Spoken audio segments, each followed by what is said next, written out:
Today on UI7 Newsbreak.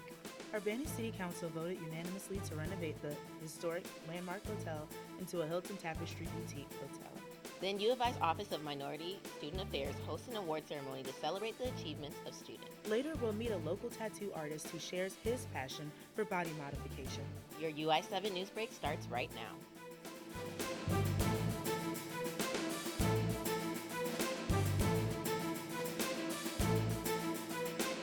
From the Richmond Journalism Teaching Studio at the University of Illinois campus, this is your UI7 Newsbreak. Hello, my name is Natalie Stewart. And I'm Grace Asebu. Urbana City Council gathered Monday night to continue to discuss the future of the Landmark Hotel. No votes took place as both council and community members still have setbacks. Hotel developers requested $9.5 million from the city. After some contention, a $7 million budget was decided. If negotiations are successful, the currently abandoned building would have the possibility to become a leading five-star hotel in the area. Council members suggest the construction will take about 18 months to complete the 128-room property. Supporters say new renovations would significantly increase the town's income and historic value. Homelessness and hunger are ongoing issues in the Champaign-Urbana community that have citizens concerned. UI7 Newsbreak's David Pierce was present at the Illini Fighting Hunger's 5th annual day of service to see how volunteers pitched in to feed those who are struggling to find their next meal. The program was designed to educate volunteers about their neighbors who are suffering from poverty and food insecurity. U of I student Maddie Roach explained how she acknowledges others' shortcomings because everyone is not as financially well off to enjoy the same things. So in order to feel good about being able to go and enjoy yourself at restaurants or something like that, it's always important to make sure you're giving back to those that may not be able to. Each team set a goal of filling up a certain amount of boxes before their shift was over. Last year, over 145,000 meals were created with the help of 1,500 volunteers. This year, 150,000 meals were created as their goal and counting. Choosing now to start swearing and being sick. Helpers can relate to the underprivileged from their own experiences. Fighting Hunger Director Max Colin described how staff members have made tough economic choices in order to survive.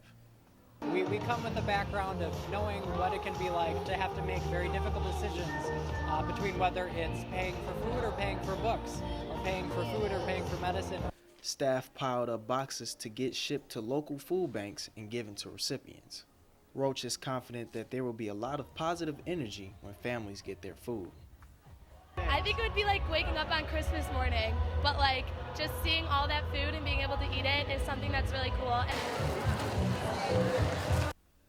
The Illini Fighting Hunger wants their supporters to leave knowing that food insecurity can be managed if the community continues to work together. In Champaign, I'm David Pierce, UI7 Newsbreak. Sunday marked the 49th annual Mom's Day Scholastic Awards ceremony hosted by the Office of Minority Student Affairs. UI7 Newsbreak's Jillian Kaler brings us more on the significance of this event. The Illini Union Ballroom was packed Sunday morning for the 49th annual Mom's Day Scholastic Awards breakfast. The event brought together students of minority backgrounds to be honored for their academic achievements and endeavors. Scheduled to be specifically on Mom's Day weekend, over 100 people and parents were able to attend and enjoy breakfast and coffee galore. For the 49th annual Mom's Day Scholastic Awards, OMSA encouraged students to bring along their families as this is a family affair. Family was the overall theme of the morning, with speakers reminding students just how impactful parents can be. Our parents were our first teachers and staff. For Jerry Gamilla, seeing his two children, Geraldine and Jeremy, receive awards confirmed everything he has always known. Well, they worked hard from the beginning, ever since they were, in kindergarten to now. I mean, every day it's all about working, getting everything, and, I'm proud of their achievement. Making this event possible was OMSA Chairman Joseph Ballard. This event is an event that takes about a year, so we start planning as soon as the last one is over. Though it takes a lot of preparation, he says the end result is what makes it worth it. Being able to honor students of color for their academic achievements on this campus where it is a predominantly white institution. So having this 2-hour moment for them to feel like they are part of the University of Illinois community brings me the greatest joy. Bringing that recognition to minority students continues to be OMSA's greatest mission. In Urbana, I'm Jillian Kaler, UI7 Newsbreak. U of I's Horticulture Club hosted their 62nd annual Mom's Weekend Flower and Garden Show this Saturday. Families gathered to celebrate the holiday and enjoy the colorful festivities. The day was filled with flowers, music, laughs, and paintings made by students. The theme of this year's flower show was Around the World. The pavilion featured gardens from different countries, including Japan, Mexico, the Netherlands, and more. Visitors could even take their favorite flowers home with them. Spring has arrived and the trees are blooming in Champaign-Urbana. April showers are expected later this week with isolated thunderstorms on Easter Sunday. Today's temperature is predicted to reach a high of 68 and a low of 49. Thursday and Friday expect some typical April showers. Get ready for a warm weekend with a high of 80 degrees on Saturday and a high of 72 on Sunday. After our break, we'll take a look at some young creators building new tech at the CU Make event. And a talented pianist shares his musical experience despite his disability for Autism Awareness Month. They said a bottle was just a bottle.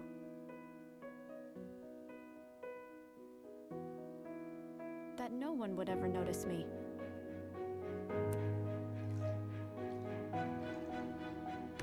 But I knew I could be more. That one day, I would make people smile.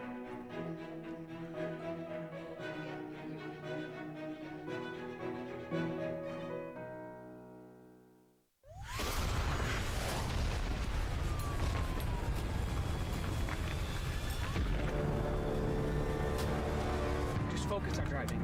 We're gonna do a selfie real quick. Here we go. No! What are you doing? No! You're gonna get us killed! I got it. One last thing though, don't hate me. My doctor, I'm supposed to do 30 minutes on my back every hour, so go ahead and just take the real quick, 30 minutes? What? Are you kidding me? That's it! Pull over! Pull over! I am done. I'm not even gonna be killed by the apocalypse. I'm gonna be killed by your unsafe driving. There's meteors everywhere and... What's that?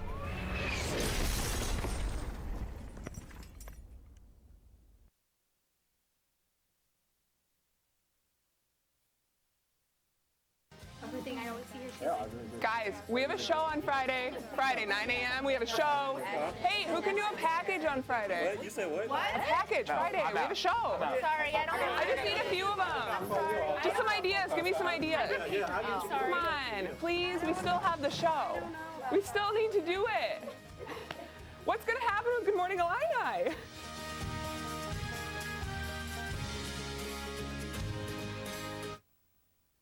This past weekend, a design competition called CU Make challenged participants to build a functional prototype in just 30 hours. UI7 Newsbreak's Anike Eboye introduces us to the event's youngest star. Creators gathered at CU Make to invent a product with the theme Universal Design.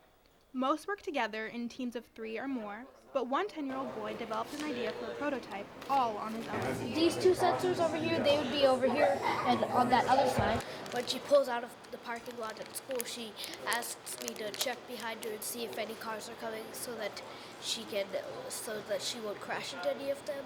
And I realized, well, we should make a device that tells her whether she's getting too close to a car. The 10-year-old competed in CU Make last year, collaborating with Urbana High School, and earned second place.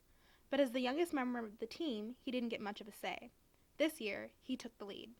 It feels really good because I'm in charge and I can do whatever I want with that. Right now at CU Make, teams are in the midst of the creative process, working to achieve their best idea. Workshops were held to guide teams along in their design making, allowing them to talk through any problems they faced. I think if you're designing alone, it's a lot harder because you don't have anyone to bounce ideas back and forth with. And that's why we are kind of encouraging people to work together. The young inventor said if any problems arose, he alone would be able to handle it, but he might ask his father for some help. The idea is his for this project, so I'm just going to be like an advisor, sort of, guiding him. He hasn't fired me yet, so, we are still good.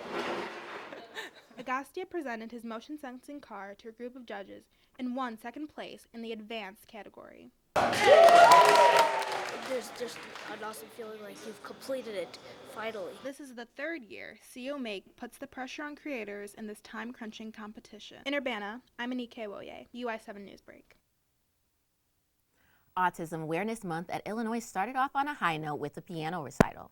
UI7 Newsbreak's Charlotte Collins shows us how one pianist thrives with autism. Dr. Charles Smith has been composing and performing his own work for years.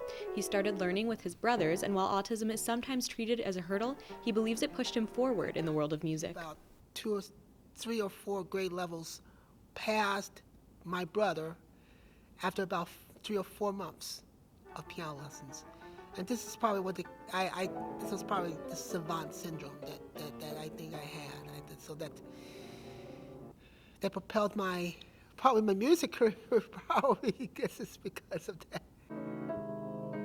Dr. Smith teamed up with Lynn West to form a nonprofit promoting not just surviving, but thriving with autism. And we put together the Celebration of Joy, our not-for-profit.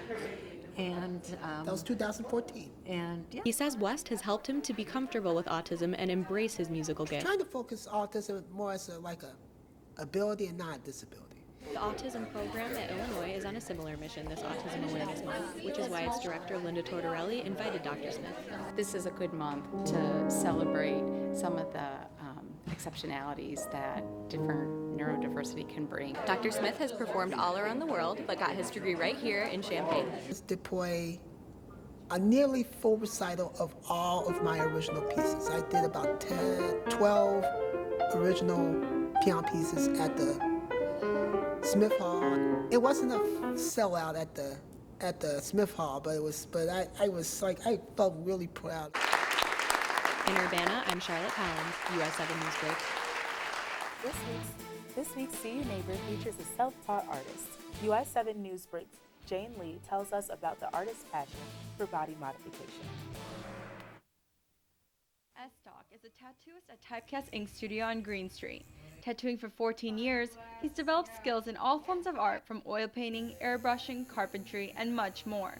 I've been an artist pretty much my whole entire life. I picked up a pencil when I was 4 years old and just never put it down. S-Stock stopped his education in 8th grade, but with his constant curiosity and helpful mentors, he pursued his career. If something intrigues me, then I will I'll find everything that I possibly can about it out, and then I will, I do a lot of studying, a lot of reading. Artist Matt S-Stock is currently working on his client. We can see how this image goes from the screen onto the skin.